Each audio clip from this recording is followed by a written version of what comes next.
என்று சொல்வோம். தேவ சமூகத்திலே நான் காத்திருந்த போது கர்த்தர், நான் ஏற்கனவே ஃபாஸ்டிங் தான் எடுத்துக்கிட்டு இருந்தேன். 3 டைப் ஆஃப் ஃபாஸ்டிங் என்று சொல்லி எடுக்கலாம் என்று எடுத்து வச்சுட்டேன். ஆல்ரெடி நான் எடுத்து வச்சிருந்தேன். 3 விதமான தலைப்பு எடுத்திருந்தேன். அந்த தலைப்புக்கு நான் சொல்ல விரும்பலை, ஏன்னா அடுத்த இதில் கொடுப்போம், முடிச்சுட்டேன். ஆனால் திரும்ப தேவ சமூகத்தில் ஆண்டவர் இன்னொரு காரியத்தை இன்னைக்கு கற்றுக்கொள்ளத்தக்கதாய் ஆண்டவர் நமக்கு அப்படிப்பட்ட காரியத்தை கொடுக்கிறார். ஆகையினாலே இன்றைக்குரிய தேவனுடைய வார்த்தை பிரசங்கியின் புஸ்தகம் 9ஆம் அதிகாரம் 11வது வசனம். பிரசங்கியின் புஸ்தகம் 9ஆம் அதிகாரம் 11வது வசனம். 11 எஸ். ஓடுகிறதற்கு வேகமும் போதாது, போதாது, போதாது, போதாது, போதாது, போதாது, போதாது. கொஞ்சம் போருங்க. 5 பேர் வரான். There are 5 members இங்கே சொல்லப்பட்டிருக்கிறது. வந்து ஒருத்தர் வேகமா ஓடணும், நான் எப்படி ஒலிம்பிக்ல ஜெயிக்கணும் அப்படின்னு ஒருத்தர் வரான். வந்துட்டு ஆண்டவர் கேட்கிற, எதுக்குப்பா வந்திருக்கிற அப்படின்னு கேட்கிறார். அப்ப அவன் சொல்றான், நான் எல்லாரையும் காட்டிலும் வேகமா ஓடணும், எனக்கு வேகமா நான் தான் ஓடணும் அப்படின்னு கேட்கிறேன். உடனே கர்த்தர் சொல்றார், வேகத்தை வைத்துக்கொள் அப்படின்னு வேகம் கொடுத்துட்டாரு. நான் வேகமா எக்ஸாம் எழுதணும், எல்லாத்துலயும் ஃபர்ஸ்டா முந்தி போகணும்னு கேட்கிறாங்க. எக்ஸாம்ல நான் தான் ஃபர்ஸ்ட் மார்க் எடுக்கணும்னு கேட்கிறேன். வெரி குட், நல்லது, பெற்று இதை வாங்கி கொடுக்கிறார். அப்ப எல்லாத்துலயும் ஸ்பீடா இருக்கும். ரைட். 2வது யுத்தம் பண்ணணும்.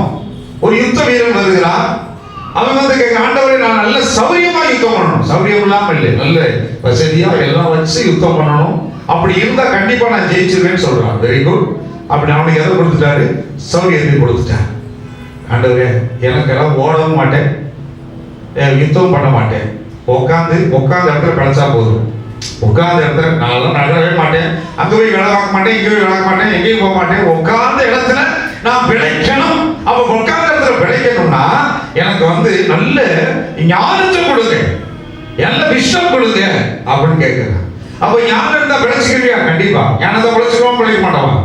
நல்ல எனக்கு ஒரு நல்ல ஞானத்தை கொடுங்க. ஆண்டவர் ஏதோ ஞானத்தை கொடுத்தே பெற்றுக்கொள்ள அனுஷ்டார்.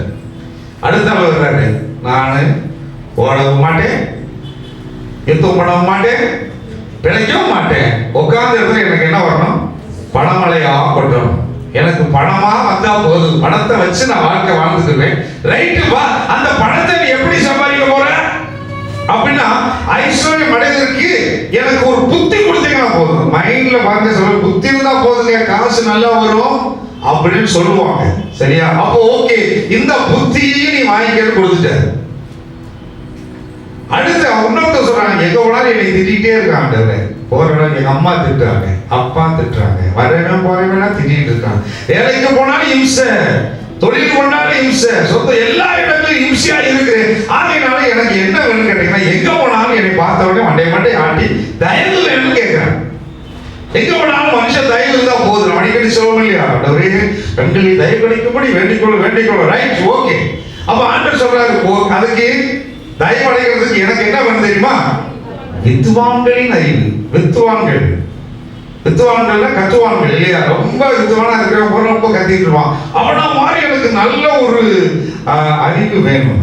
வித்துவானுக்கு ஏற்ற அறிவு இருந்தா நான் எல்லா இடத்துலையும் தயவு பெற்றுக் கொள்கிறேன். என் வாயில், அதாவது வாயுள்ள பிள்ளை பிழைச்சுக்கிற மாதிரி நல்ல வாயை கொடுங்க. 5 பேருக்கு ஆண்டவர் கொடுத்துட்டாரு. 5 பேர் போயிட்டு வந்துட்டான். 1 மாசம் டைம். 1 மாசம் திரும்பி வந்து வரிசையா நிற்கிறாங்க. நின்ன உடனே ஆண்டவர் கேட்கிறாரு, என்னப்பா உங்களுக்கெல்லாம் இது போதுமான்னு கேட்கிறாரு. இப்போ உங்களை பார்த்து இதே 5 கேள்வி கேட்கிறாரு. எத்தனை பேருக்கு எனக்கு இது வேணும்னு சொல்றோம்? கையை ஒட்டி வரல சொல்லுவோம். என்ன வேணாமா உங்களுக்கு? ஒருத்தருக்குமே வேணாமா? என்ன இப்படி சொல்லிட்டீங்க? வேணுமா வேணாமா? ஐஸ்வர்யம் வேணாமா? கையை ஒட்டி வரல சொல்லுங்க, எனக்கும் வேணாம் ஆண்டவர். அப்ப ஐஸ்வர்யம் அடைகிறதுக்கு என்ன வேணும்? புத்தி வேணும். கையை ஒட்டி வரல சொல்லுவோம். அப்ப 5 காரியம், நான் நல்லா ஓடணும், நல்லா யுத்தம் செய்யணும், நல்லா பிழைக்கணும், நல்ல ஐஸ்வர்யம் அடையணும், எல்லாருக்கும் தயவு. எனக்கு அது தேவை ஆண்டவரே என்று சொல்ற நல்ல கையை உயர்த்தி பயப்படவே தேவையில்லை, சும்மா பரவாயில்ல. அல்லேலூயா. சரி, இப்ப எல்லாத்தையும் உங்களுக்கு கொடுத்தாச்சு, வாங்கிட்டு போயிட்டு ஃபுல்லா வாங்கிட்டீங்க. வாங்கிட்டு வந்த பின்னாடி அதே 5 பேர் வந்து நிக்கிறான், தலை குனிஞ்சு நிக்கிறான். ஆண்டவரே என்னப்பா, உனக்கு நீ கேட்டதை கொடுத்துட்டேனே, அப்புறம் என்ன? இல்ல, நான் எல்லாத்துலயும் தோல்வி அடைஞ்சிட்டேன், ஃபெயிலியர் ஆயிட்டேன், அதை வச்சு என்னால முன்னேற முடியாது. ஏன் ஆண்டவரே எனக்கு இப்படி ஒரு தோல்வி? அப்பதான் ஆண்டவர் சொன்னாரு, எப்பா அது வேற ஒண்ணுமே இல்ல, உனக்கு கொடுக்கறத வச்சு நீ பொழைக்கணும் வேணாங்களே, இல்லது நல்லதுதான், ஆனாலும் போதாது. அவர்கள் எல்லாருக்கும் யாருக்கு? அந்த 5 பேர் எல்லாருக்கும். சொல்லுங்க, இப்ப வாசிங்க. அவங்க எல்லாருக்கும் சமயமும் தேவ செயலும் நேரிட வேண்டும். கையில சொல்லி கர்த்தரை மகிமைப்படுத்துவோமா? சோ இன்னைக்கு தலைப்பு என்னன்னா, சமயமும் தேவனுடைய செயலும். Time and God's work. சமயமும் தேவனுடைய செயலும். அல்லேலூயா. ஐயோ, இதெல்லாம் சொல்லுவோம், நீங்க எல்லாம் அப்படித்தான். சில பேர் என்ன சொல்லுவோம், என்னப்பா எப்படி இருக்கீங்க, நல்லா படிக்கிறீங்களா, வேலை கிடைச்சிச்சா அப்படின்னு உடனே என்ன சொல்லுவோம், என்னன்னு தெரியல பாஸ்டர், எனக்கு டைம் சரியில்லை, இன்னும் எனக்கு டைம் சரியில்லை, டைம் வரல. ஏப்பா என்ன பண்ணணும், கல்யாணம் ஆகலையா? அது ஒண்ணும் இல்ல, ஆளாளுக்கு இஷ்டத்துக்கு குறை சொல்லிட்டே இருக்காங்க. ஏதோ ஒரு விதியில எனக்கு நேரம் சரியில்லை, அதனாலதான் இன்னும் கல்யாணம் நடக்கல. எனக்கு நேரம் சரியில்லை, அதனால ஒன்றும் பார்க்க மாட்டேன், கிடைக்க மாட்டேன். நேரம் சொல்லுவாங்க, கெட்ட நேரம், அதான் இப்படி இருந்து போடுறது. எப்ப பாரு என்ன சொல்றோம், டைம் மேல போடுறோம். டைம் இல்லைங்க, இன்னும் டைம் வரல. ஆண்டவர் இயேசுவே அதான் சொல்லுவார், எனக்கு இன்னும் வேலை வரலை. அதான் சொல்றேன், எனக்கு வேலை வரல. யோவான் 2:4 சொல்றோம் இல்லையா, சிறிய உனக்கும் எனக்கும் என்ன, என் வேலை இன்னும் வரவில்லை, இன்னும் வரல. ஆனா இன்னைக்கு நல்லா புரிஞ்சு கொள்ளுங்க, இன்றைக்கு சமயம் வந்துருச்சு. ஆண்டவர் சொன்னாரு, வாழ்க்கையில எது டைம் வரல, டைம் இல்ல, டைம் வரலன்னு சொல்லிட்டு இருந்தீங்க. இன்னும் எனக்கு ஆண்டவர் கண்ணு திறக்கலங்க, இன்னும் எனக்கு அவர் டைம் கொடுக்கலங்க, இன்னும் எனக்கு என் நேரம் சரியில்லை. ஆண்டவர் சொல்றாரு, கெட்ட நேரம் எல்லாம் போயிடுச்சு, உனக்கு இன்னைக்கு என்ன வந்துருச்சு, சமயம். தேவன் கொடுக்கிற டைம், வேலை வந்தது என்று கர்த்தர் சொல்கிறார். அல்லேலூயா, அல்லேலூயா. அப்ப வேலை வந்துருச்சு அப்படின்னா சமயமும், இரண்டாவது தேவனுடைய செயலும் நேரிட வேண்டும். அப்பதான் நீங்க ஐஸ்வர்யம் மாறுவாங்க. உங்களுக்கு முதல்ல என்ன வரணும், சமயப்பா. நீ நினைக்கிற மாதிரி அந்த அறிவு இப்படி எல்லாம் வச்சில்ல, உனக்கு சமயம் வந்துருச்சுன்னா, நேரம் வந்துருச்சுன்னா தேவனுடைய செயல் உண்மையில் இறங்க ஆரம்பிக்கும். அப்ப நீ நல்லா ஓட ஆரம்பிப்ப. தேவனுடைய செயல் உண்மையில் இறங்க ஆரம்பிக்கும், அப்ப நல்லா யுத்தம் பண்ணுவ. தேவனுடைய செயல் உண்மையில் இறங்கும் போது உன்னை கர்த்தர் ஐஸ்வர்யம் மாற்றுவார். தேவனுடைய செயல் இறங்கும் போது நீங்கள் தயவை பெற்றுக்கொண்டே இருப்பீர்கள். எல்லாமே தேவனுடைய செயல் தான். ஆண்டவர் செயல் இல்லாம ஏதோ லக்கடிச்சிருச்சு அப்படி இப்படி இல்லைங்க. அவங்க மூஞ்சியை பார்த்தவனே அப்போ பிடிக்கிறாங்க, எங்க மூஞ்சியை பார்த்தா இல்ல, அவன் மூஞ்சி இவன் மூஞ்சி அவன் மூஞ்சி அல்ல. ஆண்டவருக்கு எந்த முகத்தை பார்க்கிறவர் அல்ல, ஆண்டவர் இருதயத்தை பார்க்கிறவர். அல்லேலூயா. உங்களுக்கு உண்மையே தேவனுடைய செயல் இறங்கிடுச்சுன்னா நீங்க போற காரியம் எல்லாம் உங்களுக்கு நன்மையாகவே நடக்கும். அல்லேலூயா, அல்லேலூயா. அந்த செயல் வரல, ஆனா ஆண்டவரின் பாவியான சொல்றாரு, இது வரைக்கும் வராம இருந்துச்சுல, இது வரைக்கும் புலவனையில, இன்னைக்கு உங்களுக்கு எல்லாமே வந்துருச்சு. நான் சொல்லுவேன், நல்லது நடந்தாலும் அடுத்து பேசாம இருக்கீங்க. நல்லது நடந்தாலும் தேவ செயல், அடுத்து அவர் சொல்லாம நல்லது நடக்காது, தீமையும் நடக்காது. அவருடைய செயல் இல்லாம கெட்டது நடந்தா அப்படி பிசாசு அப்படி செஞ்சுட்டேன் அப்படின்னு சொல்லுவான். எனக்கு அதெல்லாம் கிடையாது. உன் மேல விழுந்திருக்குன்னா அது தேவனுடைய செயல் தான்.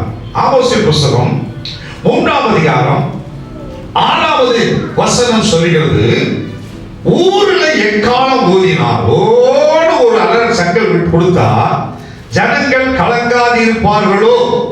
ஊர்ல ஒரு எக்காலம் ஊதும் போது ஜனங்கள் கலங்காது இருப்பார்களோ. ஊர்ல ஒரு ஆர்டர் வந்த உடனே டென்ஷன் ஆகாம இருக்கிறாரோ. கர்த்தருடைய செயல் இல்லாமல் ஊரில் தீங்கு உண்டாகுமோ. அப்ப எல்லாமே யாருடைய செயல்? கர்த்தருடைய செயல். ஆண்டவர் இடம் கொடுத்தால்தான் தீங்கு நடக்குமே ஒழிய ஆண்டவர் இடம் கொடுக்கல தீங்கு நடக்காது. ஆதியாகமம் 31ஆம் அதிகாரம் 7வது வசனம் சொல்கிறது, அவன் எனக்கு தீங்கு செய்ய தேவன் அவனுக்கு இடம் கொடுக்கவில்லை. ஆண்டவர் உங்களுக்கு யாராவது தீங்கு செய்ய நினைச்சா ஆண்டவர் இடம் கொடுத்தா நடக்கும், இடம் கொடுக்க நடக்காது. சோ எல்லாமே ஆண்டவருடைய கருத்துல தான் வரும். இடம் கொடுக்கக்கூடிய ஒரு சூழ்நிலை ஆண்டவர் இடம் கொடுக்கவே விடவே மாட்டார். அல்லேலூயா. முன்னாடி சொல்லுங்க. இப்ப இதை பார்க்கும்போது தீங்குங்கிறது கர்த்தரால பூமிக்குள்ள வரும். எத்தனை ஆமென் சொல்றீங்க? தீங்கு வரும். அப்ப தீங்கு பூமியில வரத்தான் செய்யும். தீங்கு நாட்கள் வரத்தான் செய்யும். தீங்கு நாட்கள் வந்திருக்குதா? இப்ப அலை வந்துட்டு இருக்குது. என்னது? தீங்கு தான். தீங்குகளை கர்த்தர் அலோவ் பண்ணுவார். ஆனா அந்த தீங்கை ஆண்டவர் மாற்ற மாட்டார். தீங்கு நாள் அப்படியே இருக்கும். தீங்கு பூமியில உலாவி கொண்டுதான் இருக்கும். தீங்குகள் தெருக்குள்ள வந்துட்டு தான் இருக்கும். தீங்குகள் வீட்டுக்குள்ள வரத்தான் செய்யும். தீங்குகள் நீங்க போற இடம், வேலை ஸ்தலம், தொழில் பண்ணுகிற இடம், எல்லா இடங்களிலும் தீங்கு வந்து கொண்டுதான் இருக்குமே. ஆனால் சங்கீதம் 27:5 சொல்கிறது, தீங்கு நாளில் அவர் என்னை தம்முடைய கூடாரத்திலே. அப்படின்னா என்ன அர்த்தம்? நாம எங்க போனாலும் தீங்கு இருக்கும். அந்த வேளையில ஆண்டவர் அவருடைய கூடாரத்தை கொண்டு வந்து மறைச்சு மறைச்சு மறைச்சு என்னை தமது கூடார மறைவில் ஒளித்து வைத்து உயர்த்துகிற தேவனாய் இருக்கிறார். அல்லேலூயா. புரிந்து கொள்ளுங்க. தீங்கு இருக்கும், ஆனா அதை பத்தி அவருக்கு கவலை இல்லை. அந்த தீங்கு ஆண்டவர் மாற்றுகிறது இல்லை. அந்த தீங்கு நம்மளை தொடாதபடிக்கு அவர் நம்ம என்ன செய்கிறாரா? மறைச்சு ஒழிச்சு வச்சு பாதுகாப்பார். அப்ப எத்தனை நாள வந்தாலும் உடனே என்ன செய்யறாரு? நம்மள்ட்ட ஒரு கூடையை போட்டு மூடிடுறாரு. அந்த கூடைக்குள்ள நுழைஞ்சிருந்தா நுழைய முடியாது. ஏன்னா அது கர்த்தருடைய கூடை. நம்ம கூட என்னதான் மாஸ்க் போட்டாலும் அது உள்ள வரும், என்னதான் ஊசி போட்டாலும் அது வரும். ஆனா கர்த்தர் மறைச்சிட்டா உள்ள நுழையவே முடியாது. அல்லேலூயா. அவருக்கு மறைச்சா அப்படித முன்னாடி பின்னாடி மேக சம்பந்தத்தை வச்சு மறைச்சிட்டாருன்னா நம்மளை தொடவே முடியாது. தீங்கு நாளில் அவர் நம்மை மறைத்து பாதுகாக்கிற தேவன். அல்லேலூயா. ஆண்டவருடைய சமயம் இன்றைக்கு வந்திருக்கிறது. ஆமென். அல்லேலூயா. சரி, இன்னைக்கு 5ல ஏதாச்சும் ஒண்ணு பார்ப்போம். 5 காரியத்துல ஏதாவது ஒரு காரியம். 5 காரியம். முதல் காரியம் என்ன? வேகம், ஓடணும், வேகமா ஓடணும். அது பார்க்கலாமா? 2வது யுத்தம் பண்ணணும், சண்டை பண்ணணும். பாஸ்டர் வீட்டில் போய் நான் வாங்க போறேன், அது போய் நல்லா செய்யணும் அப்படின்னு நினைக்கிறீங்களா? 3வது பிழைப்பு, 4வது ஐஸ்வர்யம், 5வது 5ல எது வேணும் உங்களுக்கு சொல்லுங்க பார்ப்போம். 5ல உங்களுக்கு எது வேணும்? நான் கேட்கறது கரெக்டா? உங்க கேரக்டர் இப்ப பரிசுத்தவர் சொல்லி கொடுக்குறாரு. உனக்கு நான் வேகமா ஓடணும் அப்படின்னு நினைக்கிறீங்களா? எனக்கு வேகமா ஓடுற அதை டாபிக் பார்க்கலாமா அப்படிங்கிறீங்களா? இல்ல டென்ஷன் ஆகி வீட்டில் சண்டை போட்டு யுத்தம் பண்ணணும், அதுக்கு எனக்கு ஜெயிக்க கொடுக்க நினைக்கிறீங்களா? இல்ல ஏதோ பிழைச்சா போதும் நினைக்கிறீங்களா? ஐஸ்வர்யம் வேணும்னு நினைக்கிறீங்களா? தயவு வேணும்னு நினைக்கிறீங்களா? பார்த்தீங்களா? உண்மையில ஏன்னா ஐஸ்வர்யம்னா நீ கேளாத, இதுல ஏது பெஸ்ட்னு கேட்டீங்கன்னா இந்த கடைசியை மெதுவா காட்டுவேன். அது ஒண்ணு வந்துச்சுன்னா எல்லாமே வந்துடும். அல்லேலூயா. 5ஐயும் என்னால தியானிக்க முடியும். நீங்க ஆவியானவர் உங்கள்கிட்ட கேட்க சொல்லிட்டாரு, நீங்க தான் சொல்லியிருக்கீங்க. சோ தயவுக்குரியதவே இன்னைக்கு நாம் என்ன செய்ய போறோம்? தியானிக்க போறோம். அல்லேலூயா. இல்ல மொத்தம் ஒட்டு மொத்தமா எனக்கு தீவு வேகம் சண்டைன்னு சொல்லிட்டு அதை எடுத்துருப்பேன். பிரைஸ் எல்லாம். அல்லேலூயா. தயவு சொல்றதுனால ரூத்தின் புஸ்தகம் 2ஆம் அதிகாரம் 12-13வது வசனத்துக்கு நேராக நாம் திருப்புவோம். ரூத்தின் புஸ்தகம் 2ஆம் அதிகாரம் 12-13. உன் செய்கைக்கு தக்க பலனை கர்த்தர் உனக்கு கட்டளை இடுவாராக. நீங்க தயவில் கேட்டதுனால ஆண்டவர் முதல் பிளஸிங் கொடுக்கிறாரு. உன் செய்கைக்கு தக்க பலனை ஆண்டவர் இந்த வாரமே கட்டளையிட போகிறார். இதுவரைக்கும் நாம செஞ்சு எவ்வளவோ செஞ்சிருக்கீங்க. அநியாயம் பண்ணிருக்கேன் பாஸ்டர், அப்ப அதுக்கேற்றபடிதான் நீங்க வாங்குவீங்க. நல்லது செஞ்சிருக்கீங்களா? நல்லது செஞ்சிருக்கீங்க. அப்ப ரைட், அதுக்கேற்ற செய்திக்கு தக்க பலனை கர்த்தருக்கு இன்னைக்கு முதல் ஆர்டர். நீங்கள் செய்த நன்மையான காரியங்கள் எல்லாத்துக்கும் ஆண்டவர் ஒரு நல்ல ஆர்டர் கொடுக்க போறார். அல்லேலூயா. இஸ்ரவேல் தேவனாகிய கர்த்தர் அழைக்க வந்த உனக்கு அவரால் நிறைவான பலன் கிடைப்பதாக. Praise the Lord. 13ஆம் வசனம். உம்முடைய கண்களில் எனக்கு தயை கிடைக்க வேண்டும். உம்முடைய கண்களில் எனக்கு தயை கிடைக்க வேண்டும். இன்னைக்கு நான் சொல்றேன், ஆண்டவருடைய கண்களிலே இன்றைக்கு வந்திருக்கிற எல்லாருக்கும் கர்த்தர் தயவை கட்டளையிடுகிறார். ஏன் தயவு எப்படி வருது? நீங்க ரொம்ப அழகானவங்க, நீங்க நல்லா படிச்சவங்க, நீங்க வல்லவங்க, எனக்கு டேலண்ட் இருக்கு, அதனால தேவ தயவு இல்லை. இன்றைக்கு தேவனுடைய செயல் உங்க மேல இறங்குது. சமயம் வந்துருச்சு. ஆண்டவர் உங்களுக்கு தயவு காட்டுகிற நேரம் வந்ததுனாலதான் அவர் உங்களுக்கு இந்த செயலை கொடுக்கிறார். தயவு என்பது தேவனுடைய செயல்.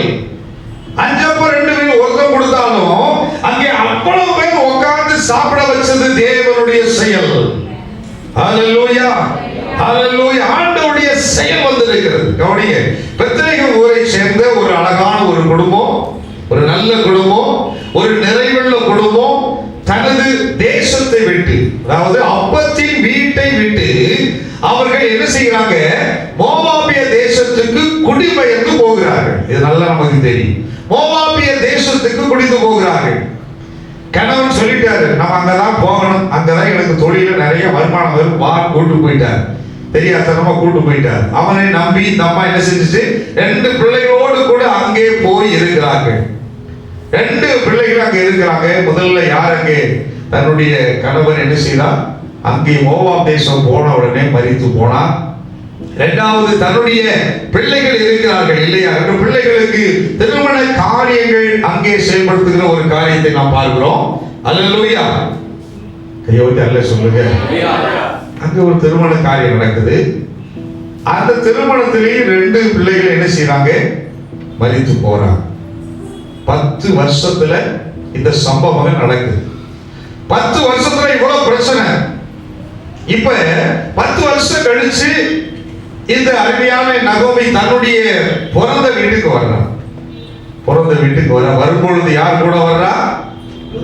மோவாப் என்கிற ஸ்திரீயாகிய ரூத்தும் கூடையே வருகிறார். இவள் யார்? மோவாப் தேசத்தை சேர்ந்தவள்.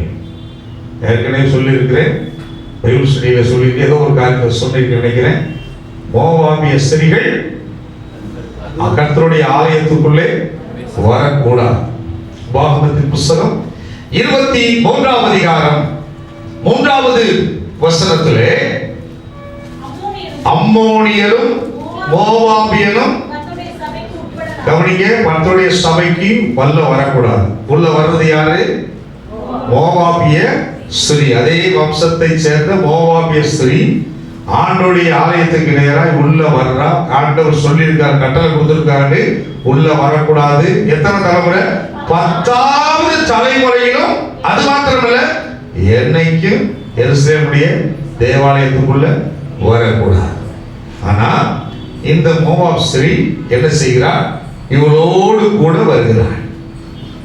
1 ராஜாக்களின் புத்தகம் 11ஆம் அதிகாரம் 7வது வசனத்திலே இந்த மோவாபியர்கள் என்ன செய்வார்கள் என்று சொன்னால், மலையிலே காமோஸ் மேடையை கட்டி, அப்ப மோவாபியர் வணங்குகிற ஒரு பயங்கரமான தெய்வத்துக்கு பேரு காமோஸ். அந்த தெய்வமே பேரே ஒரு மாதிரி.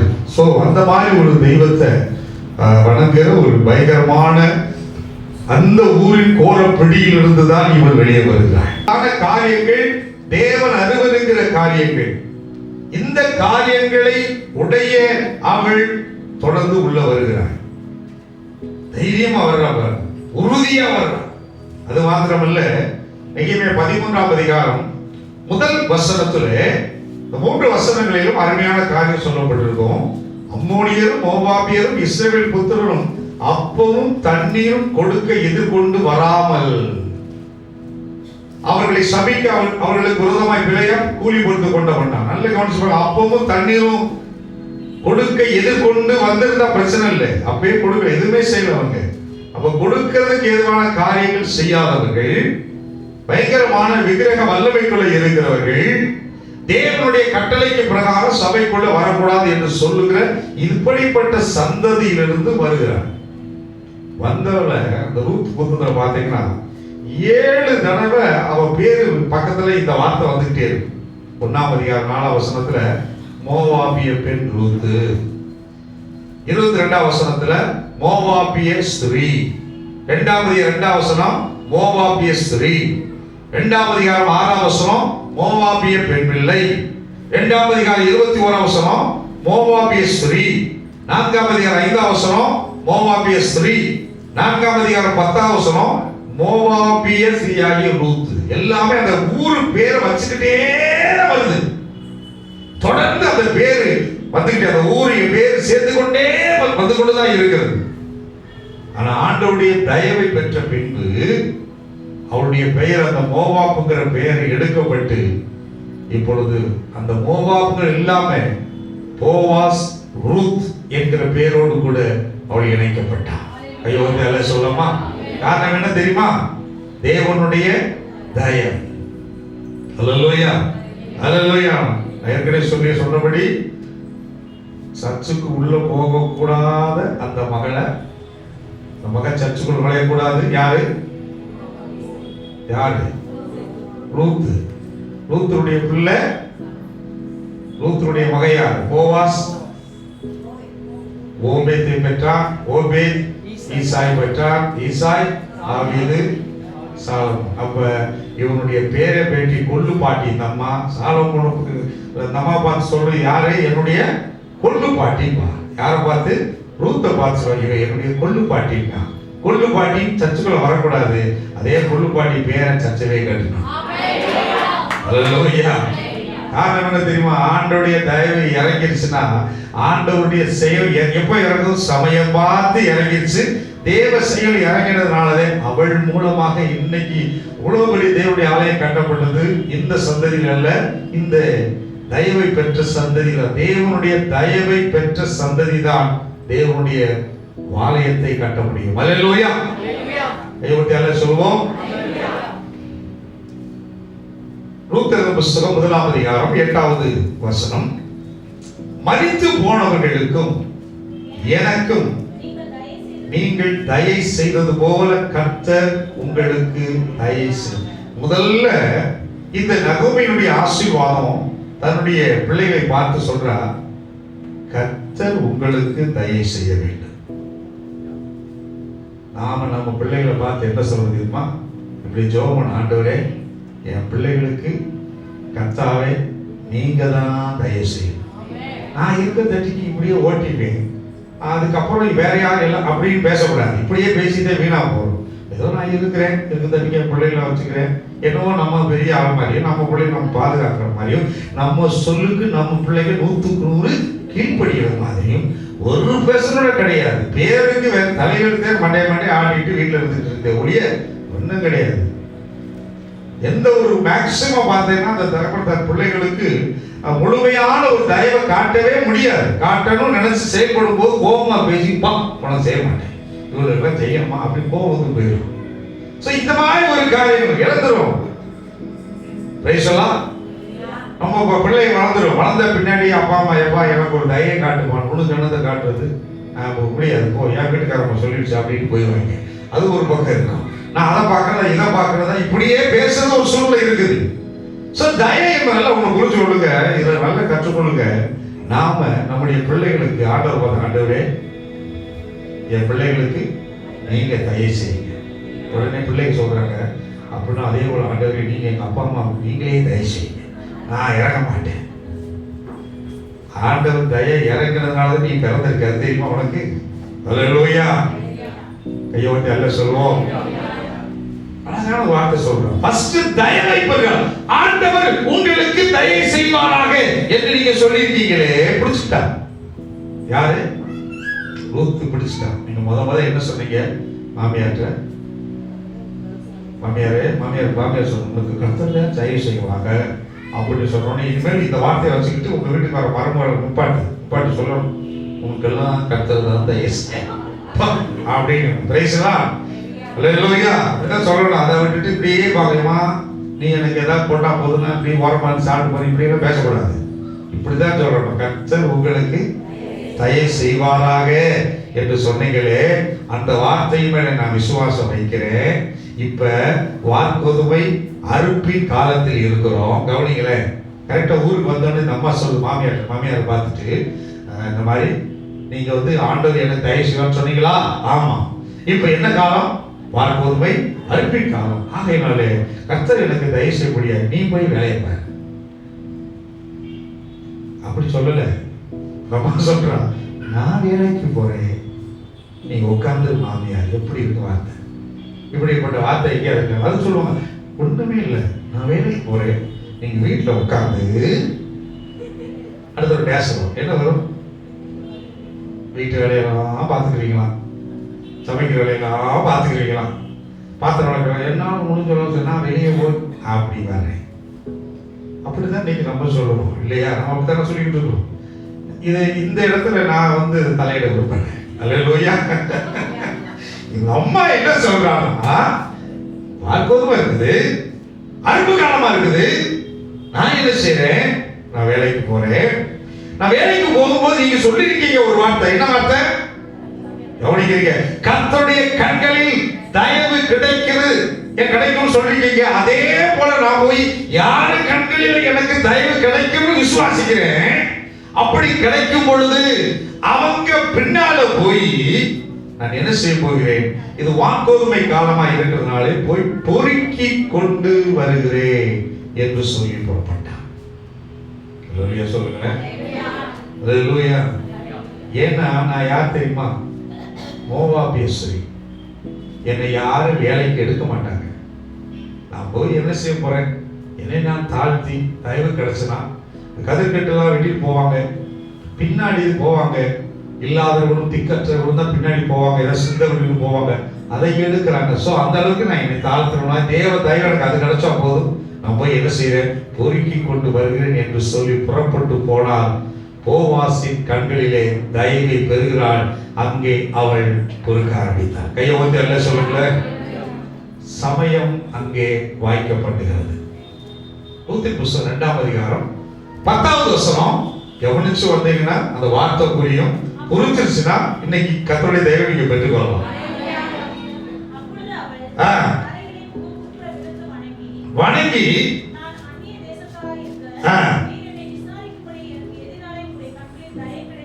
கிடைக்குது. எவ்வளவு பாருங்க, அவள் தரையில முகங்குப்புற விழுந்து வணங்க.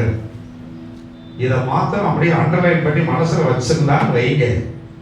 நல்ல நினைச்சு பிற்காலத்துல நான் உன்னை தரையில விழுந்து வணங்கியிருக்கேன், நீ என்ன செய்ய? அந்த மாதிரி கேட்கிற பின்னாடி நீர் என்னை விசாரிக்கும்படி எனக்கு எதனால இப்படி கண்களில். அப்ப நல்லா புரிஞ்சு கொள்ளுங்க, அந்த ஏரியாவுல இவ போன இடத்துல விசாரிக்க கூட ஒருத்தரை இல்லை. கவனிங்க, அவ்வளவு விசாரிக்க யாரும் இல்லைங்க. யாருமா உனக்கு என்ன வேணும் அப்படி சரி பார்க்கலாம். இது என்னது? அதர்ஸ் கண்ட்ரி, கொஞ்சம் மூக்கில வேறமா இருக்குது. ஏன்னா எந்த ஊர்ல இருந்து வர்றா? நல்ல நல்ல கவனிச்சு பாருங்க. இந்த வேற ஊர்ல இருந்து வேற அந்நிய தேசம் வேற இதுல இருந்து வந்தாவே போதும். என்ன மூக்கு ஊர்ல எப்படி இருக்கு? நீ அந்த ஊருக்காரா, நீ கேரளாக்காரங்களா, திருநெல்வேலிக்காரங்க பார்த்தோன்னு சொல்லிடுவோம். அப்படியே ஒரு மாதிரி பார்ப்போம் இல்லையா? அந்த மாதிரி ஒதுக்கிதான் வைக்கிறவங்கள ஒருத்தர் விசாரிக்கல, யாருமே என்ன விசாரிக்கலங்க. ஆனால் எனக்கு உம்முடைய கண்களின் தயவு எப்படிங்க கிடைச்சதுங்க? நான் சொல்லுவேன், இங்க வந்திருக்கிற உங்களை நீங்க கூட சொல்லலாம், யாரும் விசாரிக்க மாட்டேங்கிறாங்க. ஃபர்ஸ்ட் ஏன் விசாரிக்கல? எப்படி இருக்கீங்க விசாரிச்சா போதும். நல்லா இல்லை, எனக்கு ஒரு 10,000 ரூபாய் 20,000 வேணும் அப்படி கேட்டுருவாங்க. அதனாலதான் ஒருத்தர் விசாரிக்க மாட்டேங்கிறான். விளக்கு நம்ம வழியா சொல்லுங்க. போன் பண்ணவே மாட்டேன், விசாரிக்க மாட்டேன். விசாரிச்சா அவ்வளவு போன் பண்ணி நல்லா இருக்கேன் கேட்டாதீங்க, நல்லா இல்ல இல்ல இல்ல இல்லன்னு சொல்லிட்டு வாங்கிக்கிறேன். அதனால விசாரிக்கிறது இல்லை. நான் அந்த ஊர்ல இருந்து வந்திருக்கிறேன், என்னை யாருமே விசாரிக்கல. அது போல நீங்கள் விசாரிப்பு அற்றி கிடக்கிற உங்களை பார்த்து கர்த்தர் சொல்றார், தேவனுடைய சமயம் வந்துருச்சு. ஆண்டவருடைய செயல் வந்துருச்சு. தயவை பெறுகிற சமயம் வந்துருச்சுங்க. யாருமே இல்லை, நான் கூட விசாரிக்க மாட்டேங்கிறேன். பார்க்க திரும்பி போறாங்க. இந்த வயலுக்கு வந்து நின்றுட்டேன், ஏதோ நானும் நிற்கிறேன், ஏதோ ஒரு தயவு கிடைச்சதுனால என் வாழ்க்கை பொறுக்க வந்து யாரும் ஒன்றும் சொல்லாத ஒரு நிலை. காரணம் சமயம், தேவ செயல் வந்ததுனாலதான் இன்னைக்கு நான் நிற்கிறேன். அல்லேலூயா. தயை எனக்கு கிடைத்தது என்றார். சொல்லலாம் அடுத்த வசனம்.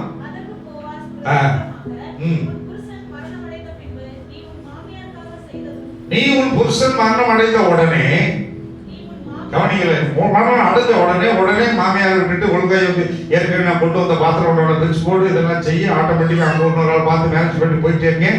அப்படி நீ போகாம உன் மாமியாருக்கு நீ செஞ்சல சொல்லும்போது சொல்றாங்க, ஆமா பாஸ்டர் என் மாமியார் நீ வச்சு செய்யறாங்க அப்படின்னு பேசுறீங்க.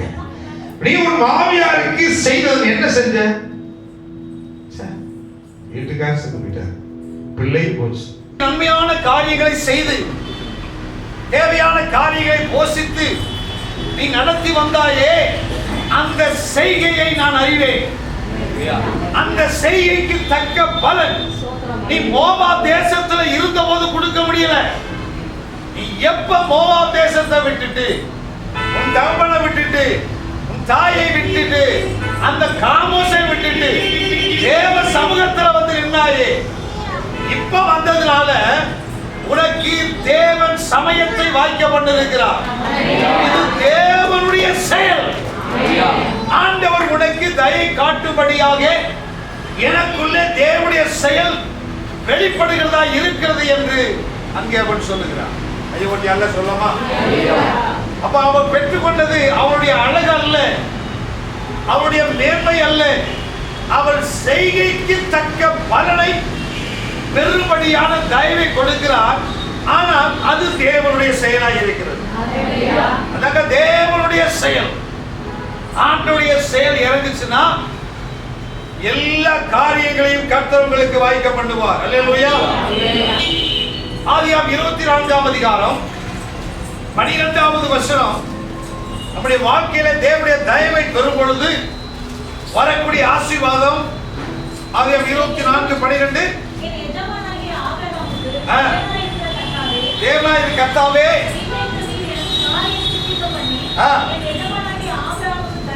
ஆபிரகாமுக்கு தயவு செய்யுங்க. என்ன காரியத்துக்கு? ஆபிரகாமுக்கு தயவு செய்த பொழுதுதான் அவனுடைய மகனுக்கு என்ன கிடைச்சது? சொல்லுங்க, கல்யாணமே நடந்துச்சு. இப்ப விளக்குதா?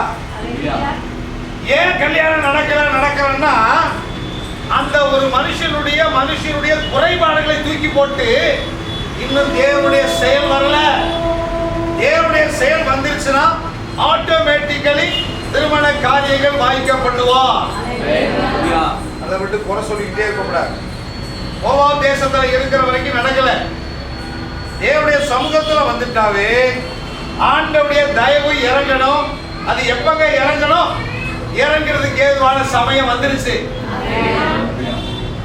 சமயமும் தேவ செயலும் நேரிட்டால் ஒழிய எந்த ஒரு நன்மையான ஆசீர்வாதங்களை தேவனிடத்தில் நாம் பெற்றுக்கொள்ளவே முடியாது. திருமண காரியங்கள் வாய்க்கப்பட வேண்டுமானால் தேவனுடைய தயவு அது தேவையாக இருக்கிறது. அல்லேலூயா.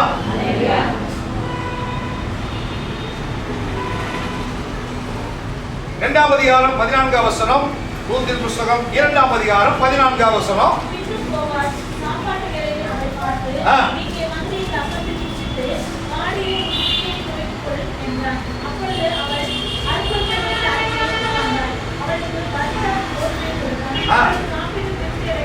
சொல்லுங்க, இரண்டாவது ஆசீர்வாதம். முதல் தயவு கிடைச்சது. இரண்டாவது ஆசீர்வாதம் திருப்தி அடைந்தால். திருப்தியா இருக்கணும் வாழ்க்கை. ஆண்டவருடைய தயவு ஒருத்தர் மேல இறங்கிச்சுன்னா இரண்டாவது என்ன கிடைக்கும்? நல்ல திருப்தியை கர்த்தர் கட்டளையிட போகிறார். அல்லேலூயா. திருப்தியான ஒரு ஆசீர்வாதம். இவ வருக்கல, வருத்த வார்கோதுமையே கிடைக்குது.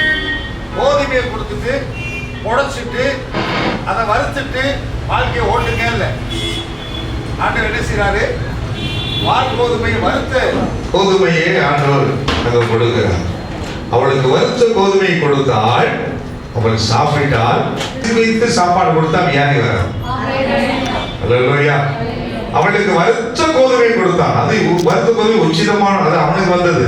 சோ ராஜாவுக்கு கொடுக்கிறதே அவளுக்கு கிடைக்கிறது என்றால் கர்த்தர் கொடுக்கிறது தான் நமக்கு வரும். ஆண்டவர் தயவு எப்பொழுதுமே உச்சிதம் தான். ஆமென்.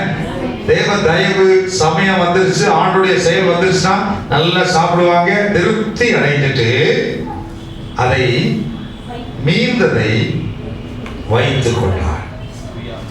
அல்லேலூயா. சோ இரண்டாவதாக தேவனுடைய செயல் திருப்திக்கு நேராக நம்மை வழிநடத்துகிறது. அநேகருக்கு எவ்வளவுதான் இருந்தாலும் ஒரு திருப்தி இல்லாத வாழ்க்கை வாழ்ந்து கொண்டிருப்பதை நாம் காண முடியும். திருப்தி இல்லாத வாழ்க்கை தான் வாழ்றாங்க. எல்லாம் இருக்கும், ஆனாலும் சாப்பிட திருப்தியே இல்லைங்க. திருப்தியே இல்லை. திருப்தி இல்லாத ஒரு வாழ்க்கை. திருப்தி என்பது தேவனுடைய ஆசீர்வாதத்தில் இருக்கிறது. 5:2 கர்த்தர் என்ன செஞ்சாரு? ஆசீர்வதித்தா, ஆசீர்வதித்த சாப்பிட்ட போதுதான் திருப்தி.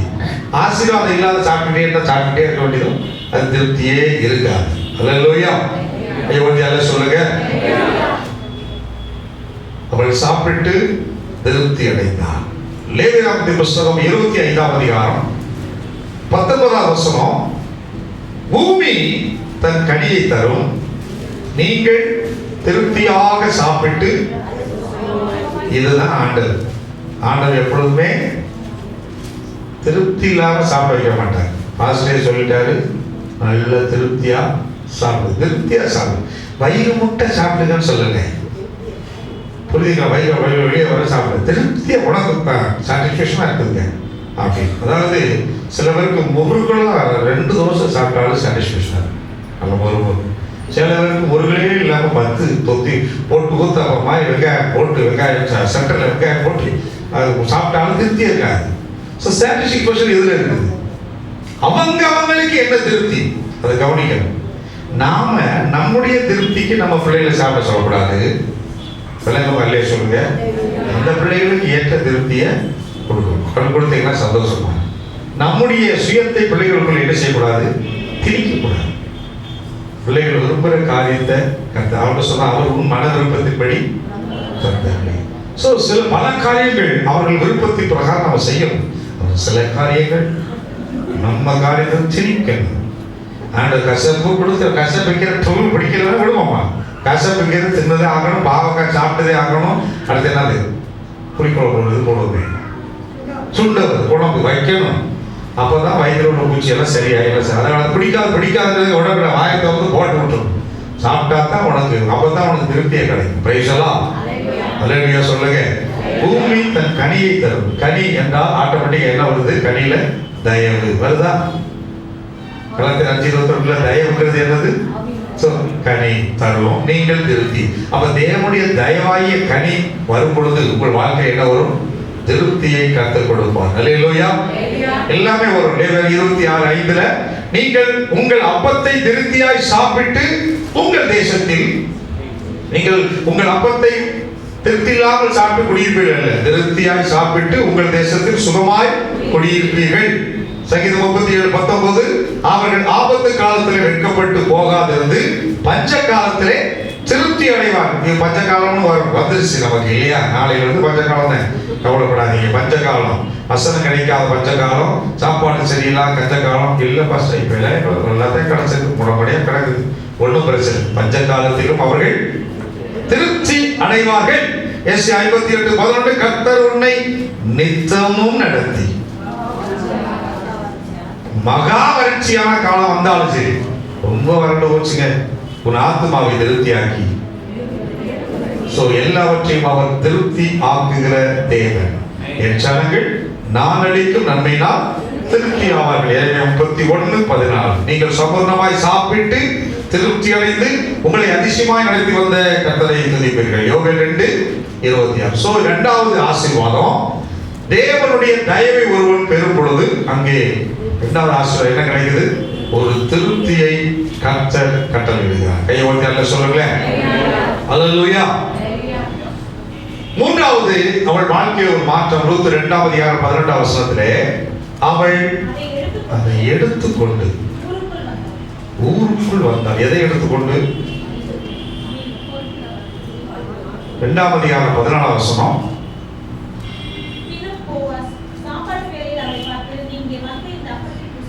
அப்போ முதல் கவனிங்க, அப்பம் கொடுத்துருக்கிறான்.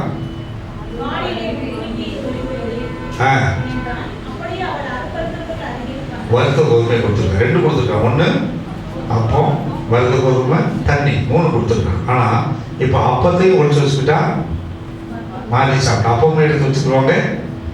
அடுத்து என்னது? வறுத்த கோதுமையும் எடுத்து வச்சுக்கலாம். இப்ப எல்லாம் ஒரு ட்ரெண்ட் தான் இருக்குது. கல்யாணத்துக்கு போகும்போது பார்த்தீங்கன்னா பெரிய ஹேண்ட்பேக் போட்டு போவாங்க. உள்ளுக்குள்ளேயே டிஃபன் பாக்ஸ் இல்லை, ஹாட் பாக்ஸே வச்சுப்பாங்க. பார்த்தா அங்கே போய் உட்காந்தோம்னா சரி லட்டெல்லாம் உட்காந்து கொஞ்சம் டொக்கெல்லாம் பிரியாணி டக்கு டக்குன்னு எடுத்து உள்ளே வச்சுருவாங்க. அதெல்லாம் எப்படி சாப்பிட்றாங்க இவ்வளவு போகிறோம் அப்படின்னா அங்கே உள்ள அடிக்கிட்டு இருப்பாங்க. ஏன்னா இது மீந்ததே இல்லை, போட்டதை எடுத்து வச்சுருவாங்க. எடுத்து உள்ள வச்சுருவாங்க. இது நல்லா இருக்குது ஃபர்ஸ்ட், நல்லா ரைட் அப்படின்னு எடுத்து கொள்வாங்க. எதுக்குன்னா கொண்டு போய் கொடுக்கறதுக்கு. சில கொண்டு போய் ஃப்ரீயாக உட்காந்து சாப்பிடணும்ல, அவசரமாக சாப்பிட்றது ஒரு டக்கம் ஃப்ரீயாக உட்காந்து. இவர் சாப்பிட்டு திருப்தி அடைந்த பின்பு வேணாம் என்று ஒதுக்காம அதை என்ன செய்யறாரு? மீந்ததை வைத்துக் கொண்டான். அப்பதான் வச்சிருக்கிறான். அடுத்து அது ஒரு காண்பங்களை வச்சிருக்கான். அடுத்து வார்த்தை வச்சிருக்கிறான். அடுத்த பகுதியாக 17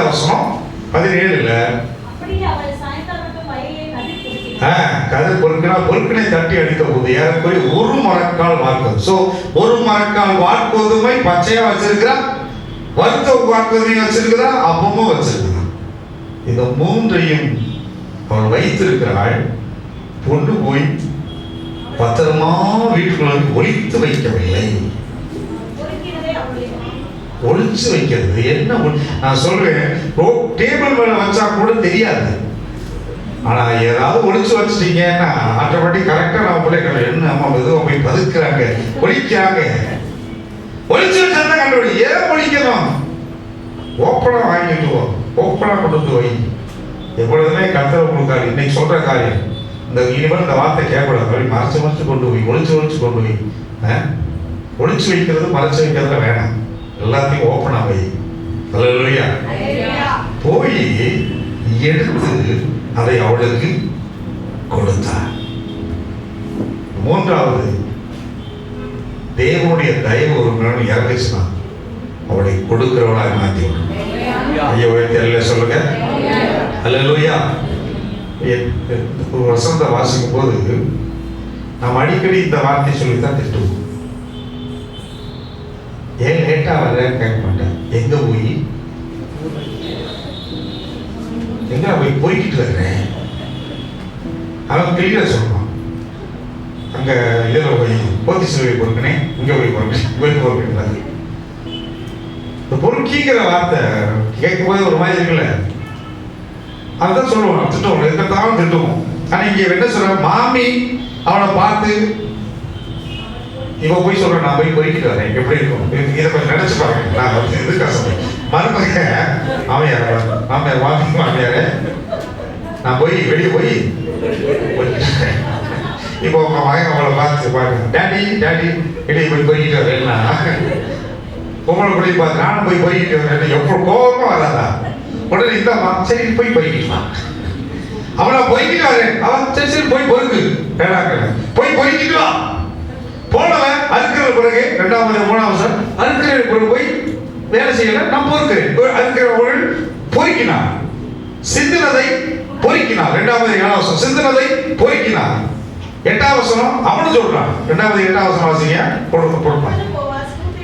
மகளே அப்படின்ட்டு மகளே நல்ல வார்த்தை சொல்லிட்டு நீ பொறுக்க கொள்ள வேற வயதுக்கு போகலையா? நீ பொறுக்க வேற நல்லா கவனிச்சு பாருங்க.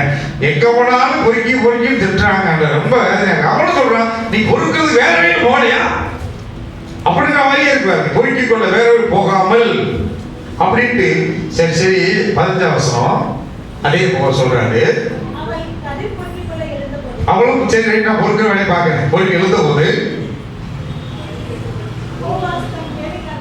வேலைக்கார சொல்றான், அது கொள்ளணும் கவனிச்சு பாருங்க. அந்த பொறுக்கிங்கிற வார்த்தை வந்துட்டு வேலைக்காரன் வந்து என்னங்க சரி வெள்ளை பொறிக்கிட்டு போட்டோம், நீ அங்கே போய் போய் வேலைக்காரருக்கு முன்னாடி போய் பொறிக்கக்குள்ள பொறுக்கிறவங்கள திட்டாத.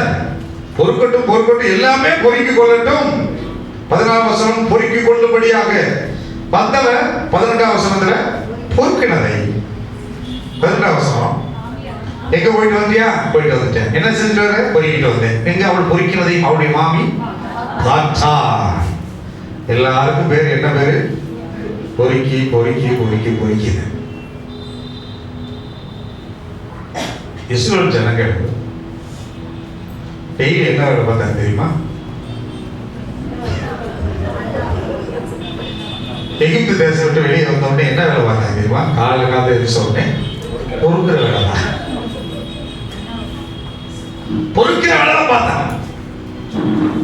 ஏன்னா விதைப்பும் இல்லை, அறுப்பும் இல்லை. கொஞ்சம் கவனிக்க. இப்பதான் கொண்டு வந்தேன். விதைக்கிறதும் இல்லை, அறுக்கிறதும் இல்லை, வேலைக்கு போகவும் இல்லை, தொழிலும் இல்லை, எந்த நெட்டு வேலையும் இல்லை, ஒரு வேலை இல்லை. ஆனா என்ன வேலை? காலை வச்சோடனே பொறுக்கணும், காலில் போய் பொறுக்கணும். என்னது பண்ணா? சாயந்தரம் போய் பொறுக்கணும் காடை. ஸோ காலையில் பொறு, எல்லாமே பொறுக்கு.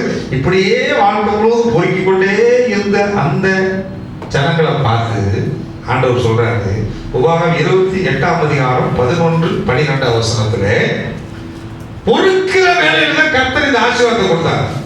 உனக்கு கொடுப்பேன் என்று கர்த்தர் உன் பிதாக்களுக்கு ஆணையிட்ட தேசத்தில், கர்த்தர் உன் கற்பத்தின் கனியிலும் உன் மிருக ஜீவன்களின் பலனிலும் உன் நிலத்தின் கனியிலும். இங்க என்ன வேலை பார்த்துட்டு இருக்காங்க? கவனிங்க. விளங்கல, சொல்றது விளங்கலையா? எல்லாம் பொறுக்கிட்டு இருக்காங்க. பொறுக்கிறது ஆண்டு தரிசனமாய் சொல்றாரு மோசே மூலமா. கவலைப்படாதீங்க, உன் கற்பத்தின் கனியிலும் உன் மிருக ஜீவனின் பலனிலும் உன் நிலத்தின் கனியிலும் பரிபூர்ண நன்மை வரும். என்ன வேலை பார்த்துட்டு இருக்க? பொறுக்கிறவர். இன்னும் ஒண்ணுமே அவரை செய்யல. கொடுப்பா. ஏற்ற காலத்துல மழை பெய்யும். இப்ப நான் சொல்றேன், இந்த வசந்த வாசோட விசுவாசிக்கிறவங்க கையை வந்து அல்ல சொல்லணும். சரியா? வாசப்படி வாசப்படி திறப்பா. யார் பார்த்து சொல்றாரு? சொல்லுங்க. என்ன சொல்லுவோம்? நானே பொறுக்கிட்டு இருக்கிறேன். பொறுக்கிற என்ன பார்த்து நீ கடன் வாங்குவாய் சொன்னா பரவாயில்ல. கடன் கொடுப்பாய், கடன் வாங்காது இருப்பாய். எந்த விதத்துல யாராவது விசுவாசிக்கிறீங்களா? இப்ப என்ன சொல்றோம்? ஆண்டவரே, எனக்கு ஒரு நல்ல ஒரு 1 லட்சம் ரூபாய் சம்பளம் வேலை கிடைத்தது, மாசம் மாசம் 1 லட்சம் வருமானம் வருது அப்படின்னு போது ஆசை வச்சுட்டு இப்ப ஆண்டவர் ஐயோ கடன் கொடுப்பேன். ரைட் ஓகே, ரைட் ஓகே, நீங்க சொல்றது நியாயம். இப்ப நானே என்ன வேலை பார்த்துட்டு இருக்கேன்? பொறுக்கிக்கிட்டு இருக்கேன். ஒண்ணுமே இல்ல, பொறுக்கிட்டு இருக்கேன். இன்னைக்கு ஆண்டவர் உங்களை பார்த்து நம்மளை பார்த்து சொல்றாரு, பொறுக்கிக்கிட்டு இருக்க நம்மளை பார்த்து சொல்றாரு, நீயோ கடன் வாங்காது இருப்பாய், கடன் கொடுப்பாய்ங்கிற ஆசீர்வாதத்தை ஆண்டவர் இன்னைக்கு உனக்கு கட்டளை இடுகிறார். செய்யக்கு தக்க பலன். தேவனுடைய தயவு வந்துருச்சுன்னா, அத்தி பழம் பொறுக்கிக்கிட்டு இருந்தவன் தான், ஆமோஸ் பொறுக்கிக்கிட்டு இருந்தவன் தான், பொறுக்கணும் தான் தேவன் உயர்த்தினா. நம்ம வந்துச்சு, சரி போய் பொறுக்கிட்டு சாவோம் அப்படின்னு ஒரு அம்மா வந்துச்சு. என்ன பொறுக்கிட்டு? 1 விறகு பொறுக்கலாம். பாருங்க, பொறுக்கிறவங்க ஆசீர்வதிக்கிறாங்க. விறகு என்ன செய்யறாரு? அது 2 விறகு பொறுக்கிறாங்க. ஏன்? வீட்டுக்கு 2 பேர் குடும்பம் சாக போகுது இல்லைங்க, குடும்பம் சாக போகுது. சரி, 2 வீட்டில் இருக்க 2 சட்டத்தை உடைச்சு, சட்டம் இருக்கும்ல, அதை வச்சு சமைச்சிருக்கலாம்ல. நானே சாக போறேன், நம்ம அப்படிதான் செய்வோம். பார்த்தீங்களா? சில வழியில் ஒரு வாடகை எடுத்துட்டு வாடகை காலி பண்ண போகும்போது என்ன நானே கோவை 2 கொடுத்துட்டேன். டென்ஷன் இல்லை, அந்த வீட்டை போய் ஓய்க்கு வருவான். அந்த வீட்டுக்காரர் சொல்லிடுவோன்னே ஓய் வந்து ஓய் கதவை ஓய்க்கு வருது. ஏன்னு வந்து அந்தால விதிக்க முடியல, எதாவது விதிக்கும். வீட்டை காலி பண்ண போகிறோம். இப்படி அந்த வீட்டை ஏதாவது ஒரு வகையில் டேமேஜ் பண்ணிட்டு போயிடும். கருப்பா வருதுல்ல. ஆனா இந்த அம்மா வீட்டை டேமேஜ் பண்ணல, பொறுக்க போச்சு. 2 விறகு பறிச்சு 2 விறகு பொறுக்க போனதுனால கர்த்தரோட ஆசீர்வதிச்சார். பொறுக்காத ஆளுங்க ஆண்டவர் ஓகே என்ன பொறுக்கணும் பாச